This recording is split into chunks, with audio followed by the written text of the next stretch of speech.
It happened on a Thursday afternoon, not a big game day, just a regular practice under the dry Oklahoma sun that made your skin feel like it might crack open.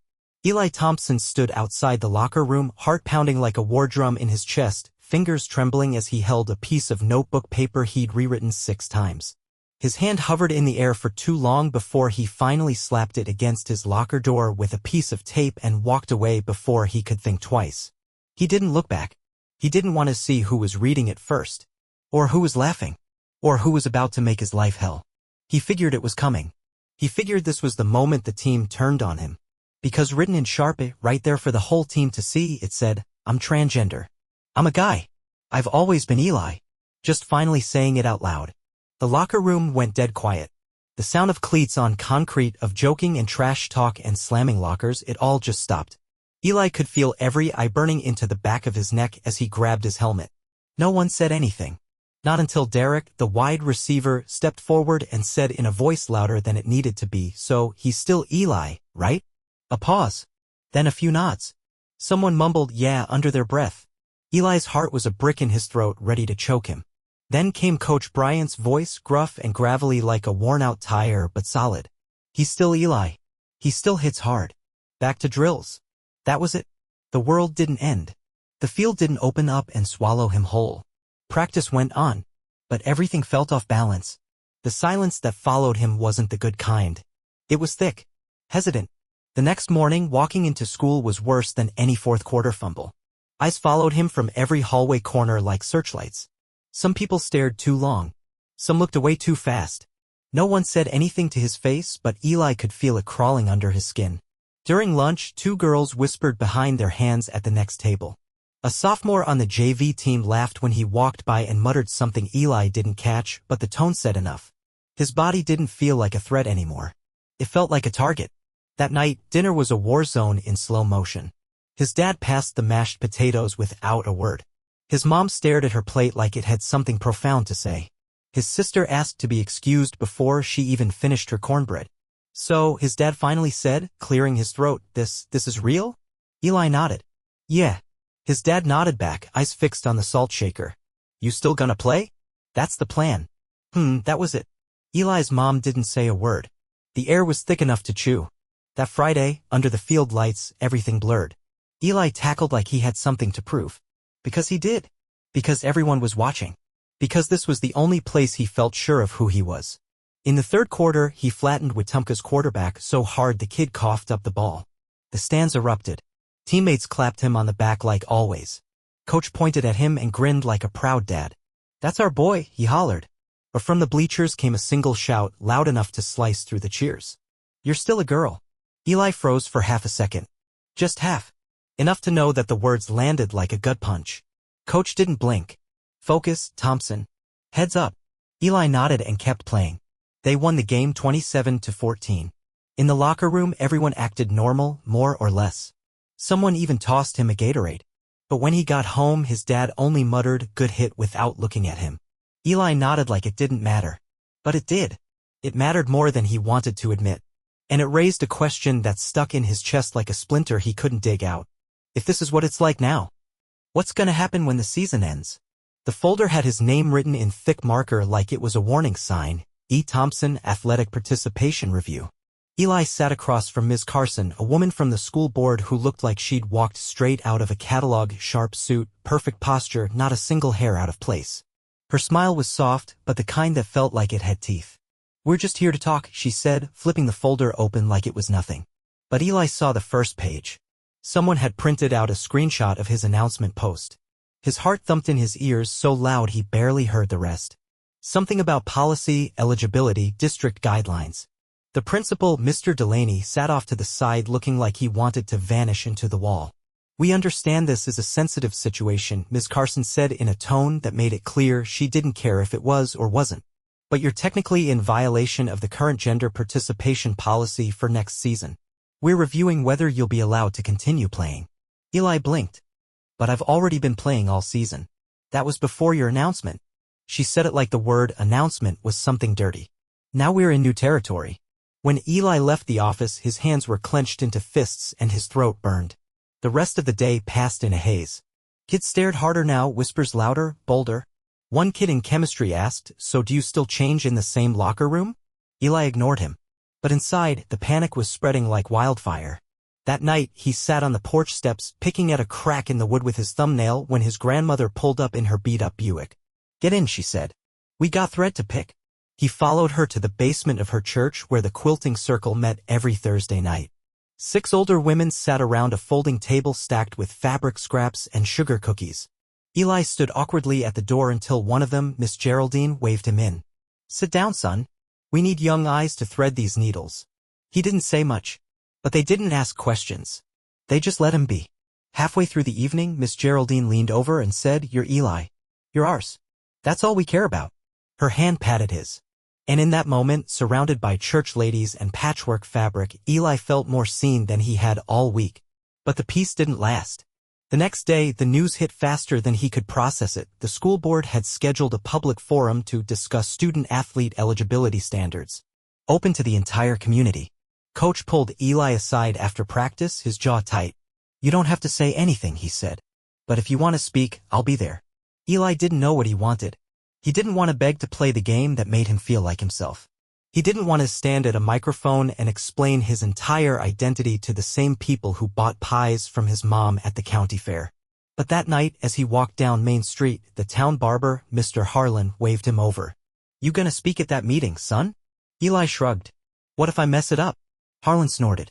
"You ever seen me give someone a perfect fade?" "No. But I show up every damn day." He reached into his pocket and handed Eli a folded note. "Found this outside the shop. Think it's for you." Eli opened it under the street lamp. The handwriting was rough, messy. 3 words, "Don't go quiet." He didn't recognize it, but something about it felt familiar. Like a secret passed from one survivor to another. He tucked it into his hoodie pocket and walked home. Maybe he'd speak. Maybe not. Either way, he wasn't alone. Not anymore. But the next morning, as he walked into the locker room, everything shifted again. His locker was wide open. His jersey was gone. In its place, someone had left a small leather Bible. A red ribbon marked a page. A note was tucked inside, printed in neat block letters. "You're confused. We can fix this." Derek shoved the paper into Eli's hands like it was radioactive. It was a screenshot printed from Facebook, one of the local town groups, the kind where people post about lost dogs, church bake sales, and who's selling fresh eggs out of their garage. But this post wasn't about eggs. The title read, "Our schools are under attack." Eli's stomach dropped. The post was long, written in all caps with lots of dramatic punctuation. "A girl pretending to be a boy is taking the place of our sons on the field. Is this what we want for our kids? Our values? Come to the meeting Monday and make your voice heard." Dozens of comments underneath, some cheering, some even worse. A few were defending him, but they were drowned out by the noise. Derek scratched his head, his voice low. "I didn't know it was getting this ugly." Eli didn't either. Not like this. He suddenly felt very, very small. Like every pair of eyes in town had turned into a weapon. That afternoon, the team was quiet. Practice was quiet. Even coach seemed off. And when Eli went to the locker after drills, he found his jersey stuffed into the trash can, smeared with mud and something that might have been ketchup but felt like something a whole lot meaner. No one made eye contact. No one owned up. Coach pulled him aside later, jaw clenched. "You want me to handle this?" Eli shook his head. "No. I need to do this my way." That night at home, the dinner table tension boiled over. His uncle, who had driven in to support the family during this difficult time, spoke up between bites of meatloaf. "Maybe you should just sit out next season. Give people time to adjust." Eli's fork clattered against his plate. His mom didn't say anything. His dad cleared his throat like he might speak, but didn't. And then finally, his sister broke the silence. "Y'all are being cowards," she said. "He's not the problem. You are." She stood and stormed out, leaving behind a stunned silence that felt heavier than any tackle Eli had ever taken. That night, unable to sleep, Eli stared at the ceiling while his phone buzzed nonstop. Messages from unknown numbers. "You're a freak. You don't belong on that field. God doesn't make mistakes, you do." He turned the phone off and buried it in his pillow.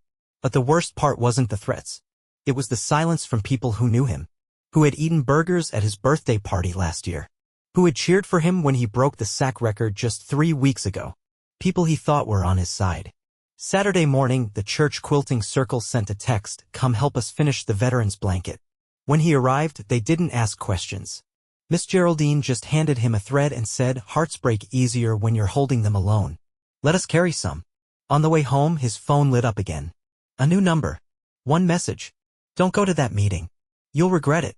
He stared at the screen, thumb hovering over the reply button. But instead of responding, he turned the phone off again. Sunday, he went to the field. Alone. No pads, no helmet. Just him and the 50-yard line. He lay down in the middle of it and closed his eyes, listening to the wind whistle through the goalposts. This was his place. His truth. His fight. And he wasn't ready to give it up. But when he got home, the front door was slightly open. Inside, the living room was trashed. Pillows shredded. Frames cracked. And on the wall, written in what looked like spray paint, were 3 chilling words: stay in line. The cop taking notes in their living room looked too young to be wearing a badge. His pen scratched at the notepad like he didn't want to be there. No sign of forced entry, he said flatly. Could have been a prank. Eli stood behind his mother, arms crossed so tight his muscles ached. A prank? He wanted to scream. The spray paint was still dripping. His baby photos were lying face down on the floor, glass shattered across the rug. The cop shrugged. File a report. Probably just some dumb kid with a can. Then he left. Like it was nothing. Like Eli's entire sense of safety wasn't bleeding out right there on the wall. His mother turned to him, eyes red. Eli, I think you need to go. Just until things calm down. No, he said. If I leave now, I lose. That's what they want. But the weight in her stare, fear, not disappointment, stung worse than a slap. Upstairs, he packed a bag anyway. Not because he was giving up. Because he needed space to think. Coach Bryant offered his place. Said the spare room was empty. Used to be my kid's before she left for college, he muttered. It's not much, but it's safe. Eli didn't ask what safe meant anymore. He just nodded. Sunday night in Coach's house was quiet. No yelling, no silence loaded with meaning, just the ticking of a wall clock and the hum of an old fridge. Coach handed Eli a folded envelope. These are letters. From your teammates. Eli hesitated. Then opened the first one. It was from Mason, the backup quarterback. I don't get all of it, the letter read. But I know who you are on the field. You're a leader. I'm with you. The next was from the kicker. You scare the hell out of me in drills. That's how I know you're real. One by one, Eli read them all. Not all were kind. A few were brutally honest. It's weird, dude. I won't lie. But weird doesn't mean bad. Just new. And then one that made him stop cold. No signature. Just the words. I used to feel like I was broken too. The meeting was Monday night. Town hall. Folding chairs, microphones, and the eyes of 100 people who suddenly had an opinion about his body, his identity, his right to wear shoulder pads. All day Monday, Coach didn't push him. Up to you, kid, he said. You speak or you don't, it doesn't change what you've already survived. But by 6:45 p.m., Eli was standing outside the town hall, palms sweating. He walked in and felt every head swivel his way. Miss Carson was near the front, seated like a queen overseeing a trial. The mayor gave some long-winded intro about community values. Then the mic opened up.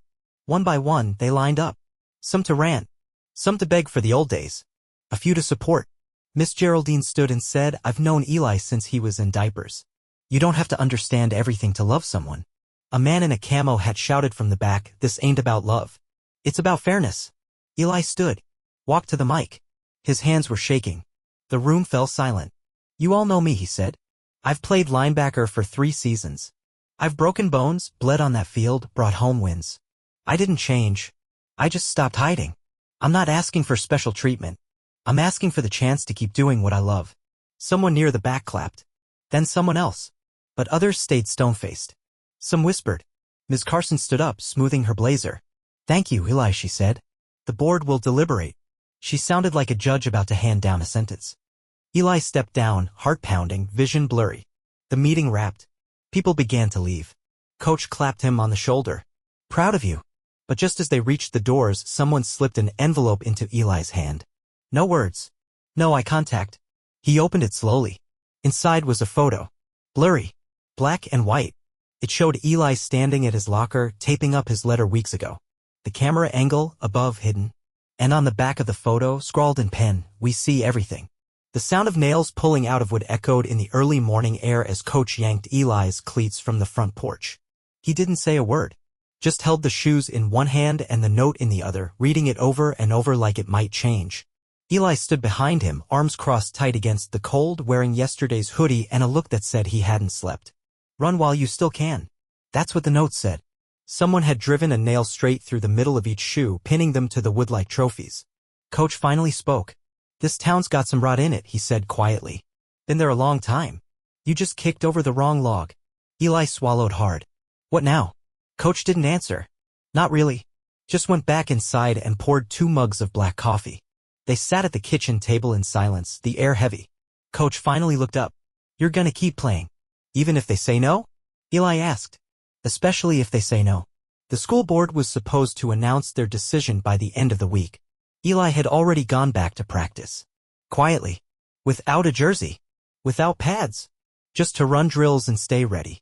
But it felt different now. Like waiting for a judge to slam a gavel. The rest of the team didn't say much. Not out loud. But a few fist bumps returned. A couple guys started running plays with him again. A spark. Not a flame. But enough. Wednesday morning, someone sent him a video anonymously. It was shaky footage taken outside the town hall after the meeting. It showed Ms. Carson talking to a man in a gray truck. You couldn't hear them, but you could read her lips as she leaned in close to the driver's window. "We'll handle it." Quietly. Eli watched it 10 times. Then again. Something clicked. The man in the truck, he recognized him. A board member's cousin. Owns a business in town. Donates to the football program. Eli showed Coach. "You think this whole thing's been fixed from the start?" Coach exhaled through his nose, slow and tired. Wouldn't be the first time adults decided winning was more important than truth. That night, Eli did something reckless. He printed copies of the video screenshots, stapled them to a sheet of paper, and wrote one line at the top, "Who's really protecting our kids?" Then, with a hoodie pulled low over his face, he walked downtown at midnight and taped them to street signs, the community bulletin board, and the door of the school. By morning, half the town had seen it. The Facebook groups exploded. Arguments broke out. Sides were drawn. But something new happened too. People who had been silent started to speak. A teacher posted, "Eli is one of the most dedicated students I've ever had.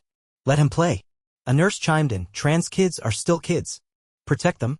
Even the librarian made a post, "The real lesson we teach our students isn't on the field, it's how we treat each other off of it." The next day, Eli's dad showed up at Coach's house. He didn't knock. Just stood on the porch holding something. His old cleats. Cleaned. Untacked. His dad's voice was quiet. "I didn't know how to react. That doesn't mean I didn't care." Eli stared at him, unsure whether to speak. His dad rubbed the back of his neck. "You're my son," he said. "And you don't run from people like this. You stand." For the first time in weeks, Eli let himself believe things might shift. That maybe people could grow. But it didn't last. Friday morning, the school board sent out a press release. Cold. Clinical. Hidden behind phrases like policy alignment and competitive integrity. The decision? Eli Thompson was no longer eligible to compete in boys football next season. Coach was furious. The team was stunned. Eli sat on the edge of the practice field, fingers digging into the dirt. Everything in him wanted to scream, to cry. But all he did was breathe. In, out, over, and over, until Derek dropped beside him holding his own jersey. He set it down on the grass. Then another player joined. Then another. One by one, the team took off their jerseys and laid them at Eli's feet. "No, Eli, no us," someone said. "If they don't let you play, we don't play either." A protest. Quiet. Powerful. But not enough. Not yet. That night, Eli got a text from a blocked number. A photo. Of Coach's car. Windows smashed. Paint sprayed across the side. Shut up or bleed. The phone rang 5 times before voicemail kicked in again. Eli stared at the screen, heart pounding. His sister never ignored him. Not like this. Not after everything that had happened in the last 24 hours. He tried again. Straight to voicemail. Again. Nothing. He called his mom. "She's not with you?" The panic in her voice confirmed what Eli already feared. His sister, Ava, hadn't come home after school. No texts. No messages. Her location? Turned off. A chill ran down Eli's spine, colder than the Oklahoma wind scraping through Coach's porch. "I'm going to find her," he said. His mom didn't argue. Just whispered, "Be careful," before hanging up. Coach insisted on coming along. They started at the school, then the diner, then the old walking trails behind the football field. Nothing. No one had seen her. Until finally Derek called. "She was at the gas station earlier. I saw her walking toward the church parking lot after that." Eli's breath caught. The church. The same one where the meeting had been held. The same one that just happened to be across the street from the house that had watched them. They drove there fast. Too fast. And when they pulled up, Eli saw it. Ava's backpack. Lying by the back fence. No Ava. Just her bag, a phone charger, and a printed copy of the same Facebook post that had started it all. Our schools are under attack. This wasn't random. Someone was sending a message. Coach called the sheriff. Again. But Eli didn't wait. He jumped the fence and started shouting her name.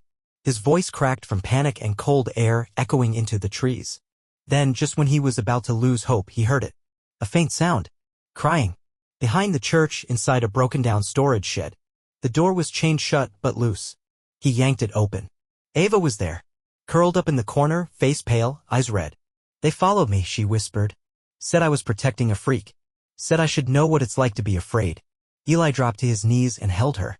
Tight. She was shaking like a leaf. But she was alive. Safe. For now. The sheriff arrived 20 minutes later. Promised an investigation. Promised everything would be handled. But Eli knew better. Promises didn't mean safety. Not here. Not anymore. That night, back at Coach's, Ava curled up on the couch with a blanket and cocoa while the news played in the background. The story was out now. A high school protest. A vandalized car. A missing sister. It was out of their hands. Bigger than just their town. Bigger than just football. Eli's phone buzzed again. This time it was the State Athletic Association. They'd seen the news. Heard about the protest. About the team dropping their jerseys. And they were reviewing the board's decision. We're looking into it further, the message read. Thank you for your courage. Eli didn't celebrate. Not yet. But something cracked open in his chest. Something that felt like hope. The next morning he went to the field. Just him, a ball, and the cold. He stood on the 50-yard line and closed his eyes. Listened. Remembered. First tackle. First touchdown. First time his teammates called him our guy. He wasn't leaving. Not now. Not ever. The following week, the town held another meeting. This time, the room was packed wall to wall. News crews. Reporters. And every seat filled with neighbors, some angry, some proud, some just confused. And Eli? He sat in the front row. Shoulders back. No fear. Miss Carson wasn't there. She'd stepped down. The board shuffled awkwardly, papers in hand. Then the mic turned on. A different voice spoke this time. After reviewing the case and following state guidance, we are reversing the decision. Eli Thompson will remain eligible to participate in school athletics. The room erupted. Cheers. Gasps. And in one corner, Derek stood and clapped until his palms turned red. Eli didn't cry. But he came close. Because it wasn't just a win. It was survival. It was a declaration. After the meeting, people he hadn't spoken to in weeks came up to him. Shook his hand. Said sorry. Said thank you. Ava stood by his side the whole time. Told you they'd see who you really are, she said. Eventually. That night, back on the field, Coach threw him his jersey. Try not to get it dirty before next week, he joked. Eli pulled it on. It felt heavier than he remembered. But also right. Like coming home. As the sun dipped behind the bleachers, he jogged to the end zone, stood tall, and looked back down the line. The town had tried to erase him. Break him. Bury him. But he was still here. Still Eli.